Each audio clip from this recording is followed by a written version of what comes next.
तो आइए class 11th हम लोग वेक्टर के अपने नेक्स्ट लेक्चर की ओर आगे बढ़ते हैं, जिसमें हमें बात करनी है वेक्टर के वियोजन की या रिजोल्यूशन ऑफ द वेक्टर्स। ठीक है, अब आप कहेंगे सर इसका यूज क्या है। देखिए, कोई भी चीज पढ़ने के पहले हमको उसका यूज जानना होता है कि उसका यूज क्या है। तो सबसे पहले हेडिंग डालते हैं वेक्टर का वियोजन या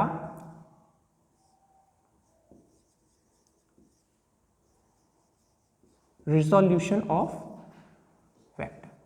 ठीक है, देखिए कई बार हमारे सामने ऐसे केसेस आते हैं कि जो हमारा जो वेक्टर है वो किसी एक अक्ष में नहीं होके कोई दो अक्ष के बीच में चलता है। जैसे एग्जांपल लेते हैं, जैसे मान लीजिए कोई हमारा वेक्टर, ये अक्ष है x और y। हमारे दूसरे लेक्चर में हम लोग लंबकोणी एकांक वेक्टर की बात करे थे, तो वहां पे बहुत क्लियरली हमने बोला था कि कोई भी जो वेक्टर होगा वो x y z तीनों के बीच में ही होगा, किसी भी कंडीशन में हो। ये चीज आपको एकदम क्लियर होना चाहिए। ठीक है, लंबकोणी वेक्टर थोड़ा सा इसके लिए इंपॉर्टेंट हो जाता है, क्योंकि जब तक वो आपको नहीं क्लियर होगा इसमें थोड़ा आपको डाउट आ सकता है। ठीक है, तो उसको देख लीजिएगा। इनकेस अगर आप नहीं देखे होंगे तो उस चीज को जरूर आप लोग एक बार देख लीजिएगा, तब हम उसके आगे बात करेंगे। और नहीं तो इसको अगर आप देखना चाहें तो देखिए, इसमें भी कोई दिक्कत नहीं है। जैसे मान लीजिए इन दोनों अक्ष के बीच में कोई हमारा वेक्टर जा रहा है। ठीक है, अब इन दोनों अक्ष के बीच में जा रहा है, मतलब जब ये आगे बढ़ रहा है तो हमारा इस अक्ष में भी वैल्यू बढ़ रहा है और इस अक्ष में भी वैल्यू बढ़ रहा है, दो के दोनों में हमारा वैल्यू बढ़ रहा है। अब लेकिन मान लीजिए हमको किसी एक अक्ष में उसकी क्या वैल्यू है या क्या मान है ये निकालना हो, तो मान लीजिए हमने आपसे पूछा, इसको ए वेक्टर बोल दिए हम। यदि हमने आपसे पूछ लिया कि ए एक्स का मान क्या है, अब जैसे ये एक्स वाले घटक में है तो हमने पूछा ए एक्स में इसका क्या मान है, मतलब एक्स अक्ष के अकॉर्डिंग इसका क्या मान है या वाई अक्ष के अकॉर्डिंग इसका क्या मान है। तो इसके लिए हमको क्या करना पड़ेगा, इस वेक्टर को हमको वियोजित करना पड़ेगा। वियोजित करना पड़ेगा मतलब इसको दो घटक या दो कंपोनेंट्स में इसको हमको क्या करना पड़ेगा, तोड़ना पड़ेगा। समझ रहे? जब इसको हम तोड़ते हैं तो इसी को हम वियोजन बोलते हैं, और वियोजन जब करेंगे तो जो इसके दो पार्ट्स मिलेंगे एक्स और वाई में, उसको हम क्या बोलेंगे, उसी को हम घटक बोलेंगे। क्लियर है बात? चलिए इसका घटक निकालना शुरू किया जाए। ठीक है, अब देखिए सबसे पहले ये जो हमारा वेक्टर है इसका जो तल है, अब देखिए कोई भी चीज होगा वो कहीं तल से ना, आप एक चीज हमेशा ध्यान रखिए, कोई भी वेक्टर होगा कुछ भी होगा तो उसका एक मूल बिंदु होगा जहां से वो शुरू हुआ होगा या वहां से कोई उसका तल होगा। तो उस वेक्टर और उसके तल के बीच में कोई एक कोण मान ले, क्या मान ले हम, थीटा। बोलिए क्लियर है? हमने थीटा ले लिया। अब यहां पे जो थीटा है और ये हमारा वेक्टर क्या है, इसका देखिए वेक्टर की हम बात नहीं करेंगे, हम इसके परिमाण की बात करेंगे। कभी भी वेक्टर का हम बात नहीं करेंगे, हम इसका परिमाण लेके ही इसके बाकी दो घटकों को निकाल सकते हैं, क्योंकि यहाँ परिमाण का गेम है मेनली। वेक्टर तो हमेशा आप लिख सकते हैं, वेक्टर लिखने में कोई इशू नहीं है। वेक्टर कैसे लिखेंगे, जैसे ये अभी यहाँ पे हम इसको वेक्टर में लिखना चाहते हैं, ये कुछ ऐसा हो जाएगा, ए का परिमाण और ए की दिशा। बोलिए यही तो होता है, ए का परिमाण ए की दिशा, तो परिमाण का ही मेन टर्म है। अब यहां पे देखिए जब ये हम परिमाण निकाल लेंगे तो दिशा आराम से एक्स में क्या लगा देंगे, आई कैप, और इसमें हम जे कैप तुरंत लगा देंगे, कोई इशू नहीं रहेगा, छोटा सा चीज है। क्लियर? तो चला जाए आगे, इसको सफा कर दे। पढ़े हैं ये चीज एकदम, इसको आप लोग पढ़े हैं, एकांक वेक्टर का ही ये टॉपिक है। ठीक है, तो अब देखिए हमको यहाँ करना क्या है। जैसे मान लीजिए इसको हम एक त्रिभुज बना लिए। ठीक, त्रिकोणमिति आप सभी लोग 9th 10th में पढ़े होंगे, 8th में भी पढ़े होंगे, ट्रिग्नोमेट्री। अरे जो थोड़ा इंग्लिश जानते हैं बहुत हमसे ज्यादा, इंग्लिश बहुत अच्छे स्कूल से पढ़े हैं, तो इंग्लिश वालों के लिए ट्रिग्नोमेट्री। ठीक है, तो ट्रिग्नोमेट्री या त्रिकोणमिति की बात करें तो त्रिकोणमिति का काम क्या होता है? त्रिकोणमिति का बेटा यही काम होता है कि एक कोण और एक भुजा की मदद से बाकी जितनी भुजाएं सबका मान निकाल सकता है। त्रिकोणमिति का तभी तो हम यूज करते हैं ना, कि एक कोण और एक भुजा की मदद से बाकी जितनी भुजाएं निकाल देना, या दो भुजा की मदद से कोण और बाकी भुजाएं निकालना। मतलब कोई दो चीज इसमें पता होनी चाहिए, या तो दो भुजा या एक कोण। चलिए, तो अगर हम इस अक्ष के अकॉर्डिंग, मतलब एक्स अक्ष के अकॉर्डिंग इसका घटक निकालना चाहे तो क्या होगा? इसको हम नाम दे दें, थोड़ी देर ए वेक्टर को गायब कर देते हैं, इसको दे दिए P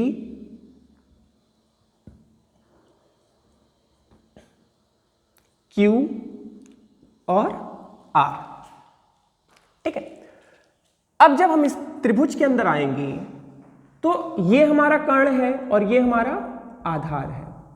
कर्ण और आधार के बीच में जो अपना संबंध होता है, संबंध होता है, जो भी होता है, रिलेशन होता है, जो भी कर लीजिए, वो होता है कॉस थीटा बराबर, अब ए, सॉरी इसको हम क्या मान लें, आर क्यू, और ये क्या हो जाएगा ए।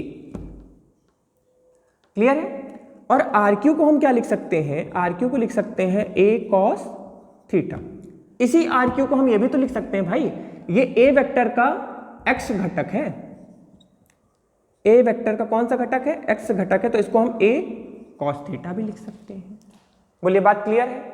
ध्यान दीजिए, ये जो घटक यहां पे हम निकाल रहे हैं वो वेक्टर का वियोजन करके निकाल रहे हैं, कोई अदिश का नहीं निकालेंगे या कोई स्केलर का नहीं निकालेंगे। क्यों नहीं निकालेंगे? क्योंकि वहां दिशा होती नहीं, उसको तो बस हम सीधे जोड़ सकते हैं। बोलिए क्लियर है? तो यहां पे जो हमारा x घटक आया वो क्या आ गया, a cos थीटा। अब y का भी इसी तरह निकाल लें। तो देखो एक काम हमको बस यहां पे छोटा सा करना पड़ेगा, समांतर चतुर्भुज का नियम याद है? तो यहां पे एक समांतर चतुर्भुज का हमने निर्माण कर दिया। अब यहां पे ये जो PQ होगा वो इसके बराबर होगा कि नहीं होगा? बोलिए, होगा? जाहिर सी बात है इसका बराबर होगा। तो हम इसको कैसे लिखेंगे, साइन थीटा बराबर PQ अपॉन A। बोले क्लियर है? PQ upon A। अब भैया यहां पे PQ का मान हम क्या देंगे, PQ हो जाएगा A साइन थीटा, या दूसरे वर्ड्स में अगर हम इसी चीज को बोले तो हम इसको दूसरे वर्ड्स में इसी तरह बोल सकते हैं, A का जो y घटक होगा या A वेक्टर का जो y घटक होगा वो हो जाएगा A साइन थीटा। बोलिए क्लियर है? सिंपली इजी सा है? इसको नोट कर लीजिए, फिर यहां पे एक और चीज हम आपको बताएंगे। पॉज करके जल्दी से नोट कर लीजिए। इसका x अक्ष और y अक्ष दो के दोनों के अकॉर्डिंग हमने इसको वियोजित कर दिया है। हो गया नोट? अब देखिए एक चीज हमेशा आप ध्यान रखिएगा, cos थीटा और इसको हम क्या लिख दें, a sin थीटा। यदि हमको x कंपोनेंट का मान दिया गया है, x कंपोनेंट का मान कितना था, a cos थीटा, और y कंपोनेंट या y का भी मान दिया गया, y घटक का भी मान दिया गया a sin थीटा, और हमसे कहा जाए कि जो वेक्टर का परिमाण है उसको निकालिए, दिशा नहीं परिमाण निकालिए। तो दिशा कैसे निकालेंगे, सॉरी इसका परिमाण कैसे निकालेंगे? आप भी जानते हैं बेटा, ये a cos थीटा है और ये a sin थीटा है। पाइथागोरस जी का नियम लगा सकते हैं। पाइथागोरस जी का नियम क्या होता है, कर्ण का स्क्वायर बराबर लंब का स्क्वायर प्लस आधार का स्क्वायर। ठीक है, कर्ण क्या है, तो कर्ण को हम a मान लेते हैं, अभी a की वैल्यू हम कैलकुलेट कर रहे हैं तो इसको a स्क्वायर मान लें। लंब हमारा क्या है, लंब है हमारा a साइन थीटा का होल स्क्वायर, आधार क्या है a कॉस थीटा का होल स्क्वायर। अब यहां पे x लिख दें और यहां पे y, क्योंकि इसका x कंपोनेंट है और ये y कंपोनेंट है, सॉरी उल्टा हो गया, ये y कंपोनेंट और ये x कंपोनेंट है। ठीक है, स्क्वायर कर दें हम इन दोनों को,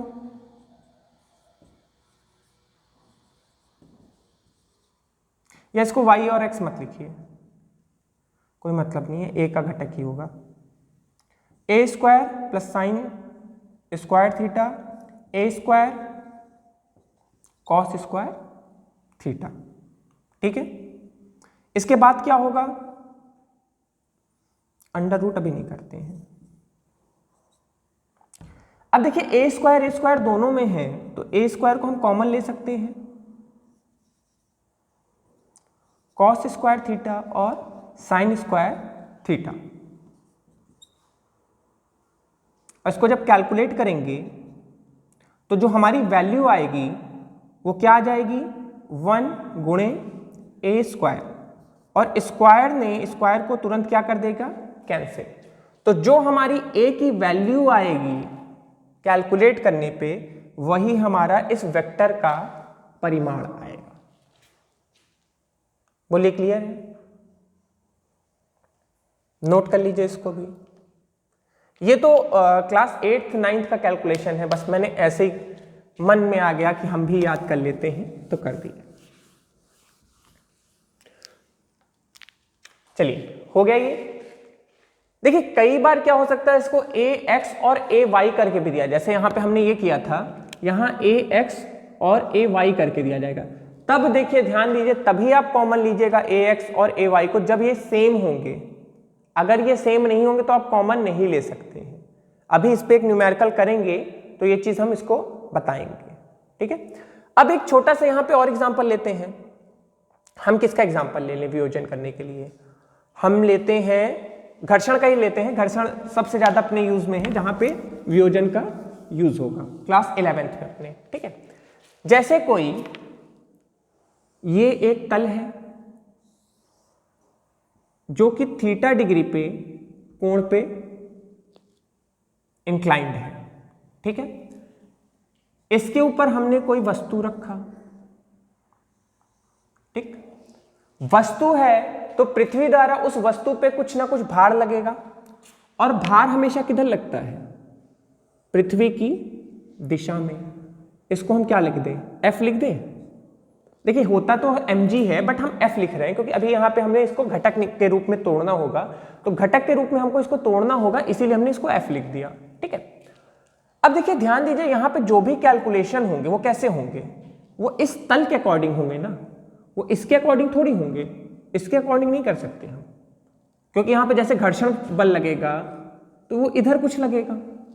तो जो भी ये तल है, अभी तक क्या था, हम इस तल की बात कर रहे थे, लेकिन अब ये तल कुछ ऐसा हो गया है। तो हमें इस तरह के तल पे, मतलब जब भी कोई तल कोई थीटा डिग्री पे होता है, तो उसको कैलकुलेट करने के लिए हमें यहाँ पे F का वियोजन करना पड़ेगा या वेक्टर का वियोजन करना पड़ेगा, ठीक है। चलिए अब करा जाए। अब देखिए इसके जहां पे ये बिंदु है, देखिए अभी आप लोग आगे चल के पढ़ेंगे द्रव्यमान का केंद्र, तो द्रव्यमान का केंद्र से भी ले सकते हैं या बीचों बीच बिंदु से ले लीजिए। तो यहां पे जो ये mg का कंपोनेंट लगेगा वो यहां कुछ लगेगा, और कुछ वो कैसा लगेगा, वो कुछ ऐसा लगेगा,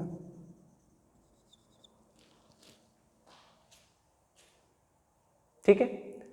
अब इसके लंबवत या 90 डिग्री पे एक और हम बना लें, इसके लंबवत। बोले क्लियर है?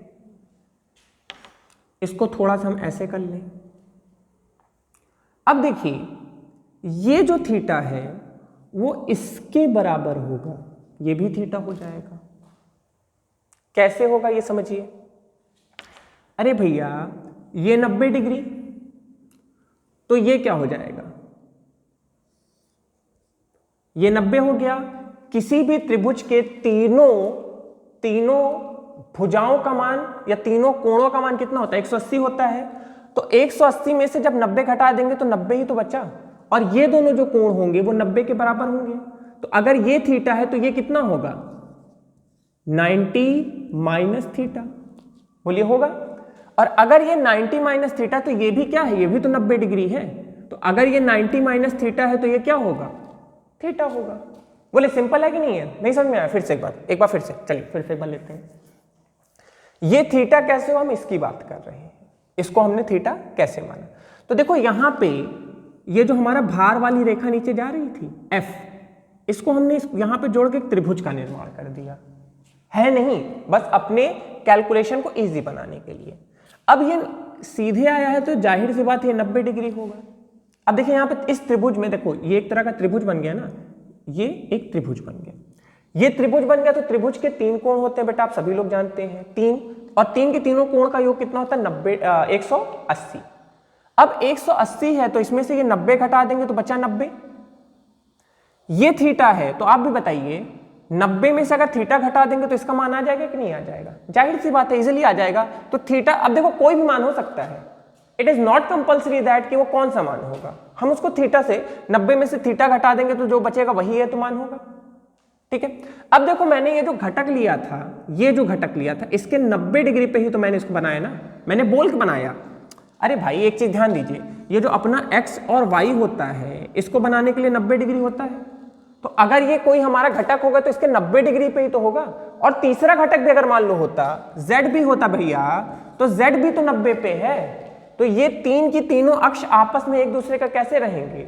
90 पे रहेंगे। तो अगर ये एक अक्ष हम माने तो दूसरा अक्ष कितने पे हम रखेंगे? 90 पे रखेंगे। समझ रहे हैं? तो यहां पे दूसरा अक्ष जो है हम 90 माने, तो ये 90 माइनस थीटा है, तो फिर तुरंत सी जाहिर सी बात है ये थीटा हो जाएगा। बोलो बात क्लियर? अब तो क्लियर हो गई होगी आप सभी लोग को। ठीक है, अब इसको सफा कर दे, 90 माइनस थीटा का कोई यूज नहीं, भगाओ इसको। ठीक, अब हमें यहां पे फिर से क्या करना है? वेक्टर का वियोजन करना है। ये f है, तो एक चीज देखिए, एक हम शॉर्टकट भी आपको बता दे रहे हैं और अभी इसको करके भी दिखा देते हैं। जिस साइड वेक्टर के थीटा होगा, जिस साइड वेक्टर के थीटा होगा, वो जो घटक होगा वो होगा f cos थीटा। हमेशा ध्यान रखिएगा, जिस साइड थीटा, जैसे ये वेक्टर है या जो ये हमारा सदिश राशि है, इसके इधर थीटा है, तो ये क्या हो जाएगा? f cos theta. और जो दूसरी भुजा हो जाएगी वो ऑटोमेटिक क्या हो जाएगी? f sin theta. ये आपको याद रखना इनकेस कभी कंफ्यूजन होता है तो। जिधर थीटा f cos थीटा, जिधर दूसरा जो दूसरी भुजा वो f sin थीटा। ठीक है, अब इसको हम एक बार करके भी देखते हैं। चलो इसको थोड़ा बड़ा किया जाए, इसी को थोड़ा जूम कर लेते हैं। एक ये है, एक ये है, एक ये है। ठीक है, केवल मैंने उतनी ही चीज निकाली जितनी हमारे काम की थी। ये f है,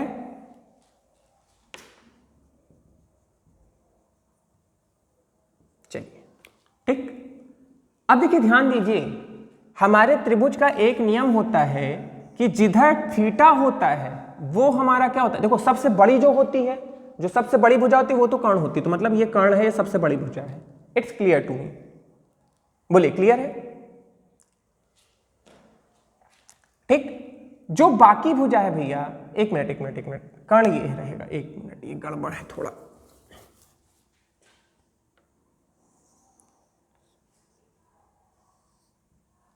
ये इक्विवेलेंट नहीं हो, कुछ ऊपर होके होगा, इसीलिए गड़बड़ हो गया।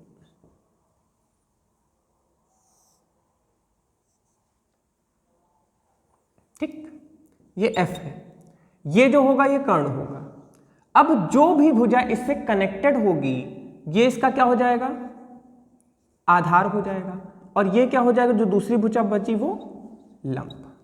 ठीक है, अब कर्ण और आधार के बीच में जो संबंध होता है वो क्या होता है? कॉस थीटा होता है। ये आप भी अब रट लीजिए थोड़ा, कि कर्ण और आधार के बीच में जो त्रिकोणमिति का मान होता है या जो भी संबंध होता है वो कॉस थीटा होता है। तो यहां पे तुरंत लगा दीजिए f कॉस थीटा। और लंब और कर्ण के बीच में क्या होता है? तो लंब और कर्ण के बीच में जो होता है वो होता है साइन थीटा। अब ये भी थोड़ा लंबा चला गया, इसको भी थोड़ा छोटा करिए, इसको ऐसे कर दीजिए। कुछ याद आ रहा है अपने 3rd लेक्चर का ज्यामिति विधि समांतर चतुर्भुज नियम? जो ये है वही ये है, तो ये मान इधर चला जाएगा, क्या हो जाएगा? f sine theta. तो देखिए वही चीज तो मैंने किया है, कुछ और थोड़ी किया है।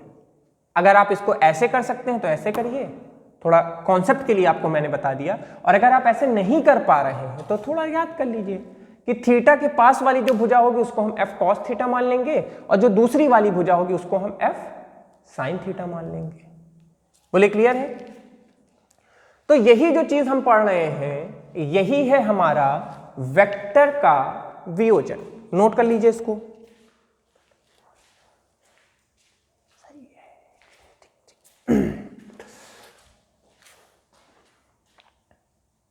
बोलिए हो गया? एक कर लिया जाए, छोटा सा न्यूमेरिकल लगा लिया जाए, बहुत बड़ा सा नहीं, छोटा सा लगाएंगे।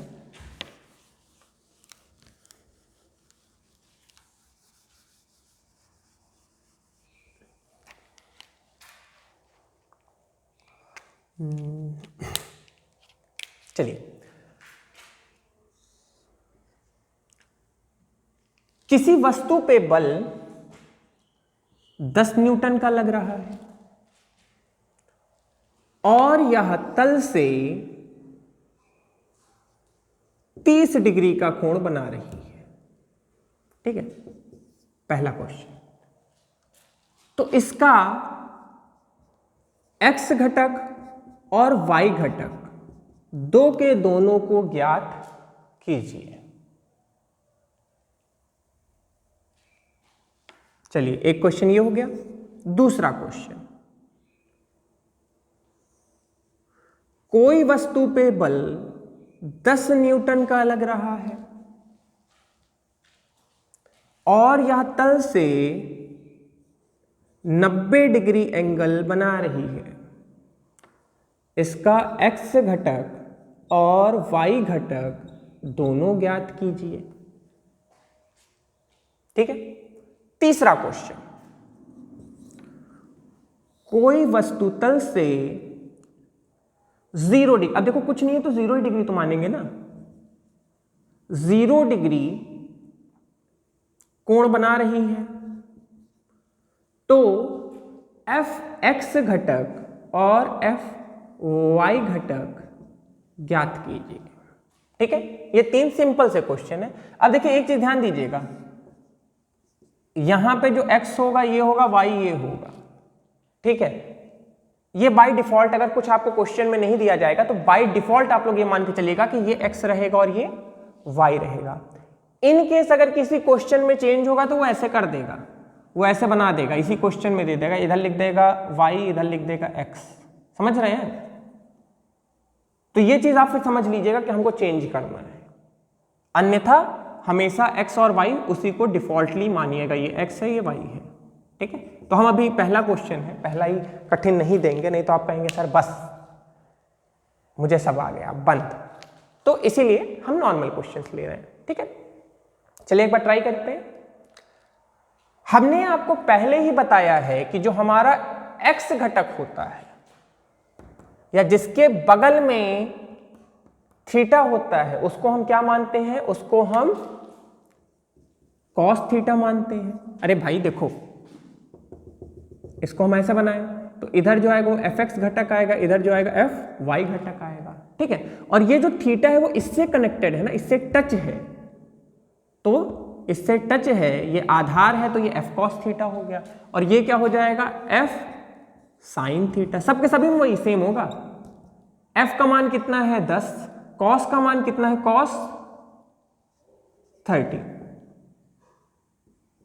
और यहां पे f sin 30। बोलो क्लियर है? cos 30 का मान कितना आता है? cos 30 मान का मान आता है शायद मेरे हिसाब से √3/2, यही होता है। तो cos 30 का मान √3/2 हम कर दें और कट्टम कुट्टम कर दें, ये बचा 5, तो क्या आ गया आंसर 5√3। अब आप कहेंगे सर इसमें कौन सी बहुत बड़ी बात है, ये तो हम ऐसे ही कर लेते हैं, but this is the wrong answer. अरे भाई बल है तो न्यूटन तो रहेगा ही ना, बिना न्यूटन के वो कभी कंप्लीट नहीं होगा। फिजिक्स में देखिए ध्यान दीजिए, मैथ्स में हम लोग का मात्रा का कोई यूज नहीं होता है, मैथ्स में हमारे पास मात्रा का कोई यूज नहीं है, बट फिजिक्स में हर जगह हमको मात्रक का यूज करना ही है, क्योंकि फिजिक्स या भौतिक विज्ञान या जो कि हमारे चैनल का नाम है भौतिक शास्त्रम, नाम कितना अच्छा है सोचिए, हमारे भौतिक शास्त्र मतलब फिजिक्स, ये आज हम लोग के देश में थोड़ी डेवलप हुआ है, ये बहुत दिन से डेवलप्ड है। इन केस अगर यहाँ पे आर्यभट्ट जी, हम लोग तो हमेशा न्यूटन को ही दोष देते रहते हैं ना कि न्यूटन ने ये किया, न्यूटन ने वो किया। सही मायनों में बताएं तो अगर आर्यभट्ट जी 0 दिए ही ना होते तो इतने हैवी कैलकुलेशंस हो ही नहीं सकते थे, क्योंकि हमारी पूरी की पूरी दुनिया 1 से 9 तक चलती और हम ज्यादा ज्यादा क्या करते हैं, एब्सिसा जानते हैं आप लोग, जिससे हम लोग कैलकुलेशंस करते हैं। चलिए छोड़िए, नहीं जानते छोड़ देते हैं। तो 0 तो हम लोग के जीवन में उनसे भी बड़े विलन तो आर्यभट्ट जी हैं, अपने देश के हैं, तो क्या हुआ, विलन तो विलन होता है लाइफ में। चलिए आगे किया जाए कैलकुलेशन। चलिए तो sin 30 का वैल्यू क्या होता है, sin 30 इक्वल टू मेरे हिसाब से 1/2, तो ये हो जाएगा 5। क्या आंसर आएगा, 5 न्यूटन। मतलब ये जो हमारा वेक्टर है, इसका अगर हम x अक्ष में देखें इसका घटक, तो इसके घटक से जो बल लग रहा है वो 5√3 लग रहा है, और y में अगर हम देखें तो इससे जो बल लग रहा है वो 5 न्यूटन लग रहा है। बोलो क्लियर है। चलिए ये बात हो गई।